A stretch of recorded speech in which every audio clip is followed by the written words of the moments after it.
ও মাওলা, আমার সন্তানদেরকে অতটুক সম্পদ দিও না যে সম্পদের প্রেমে পড়ে তোমাকে ভুলে যাবে, তোমার নবীকে ভুলে যাবে।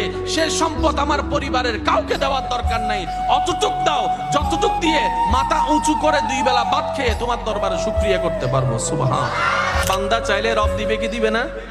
সেজন্য প্রায় সময় একটা জিনিস বার্তা দেওয়ার চেষ্টা করি, আমাদের রব দিতে প্রস্তুত, আমরা নিতেও জানি না, চাইতেও জানি না, রাখতেও জানি না। দোষ, একটু জোরে বলেন, দোষ আমাদের। কিন্তু আমাদের রব যথেষ্ট দিয়েছেন। এই পর্যন্ত আমরা যা পেয়েছি, সত্যি করে বলেন আমাদের যোগ্যতা আছে এতটুকু পাওয়ার? জোরে বলেন, এতটুকু পাওয়ার যোগ্যতা আছে? মাত্র 2টা চোখের হিসাব যদি করি, এই 2 চোখ পাওয়ারও নিম্নতম এবিলিটি আপনার আমার কারণেই। এই 2 চোখ যদি আপনি দোকান থেকে কিনতে যান, জীবনেও পাবেন না। আপনাকে লবিং করতে হবে, লক্ষ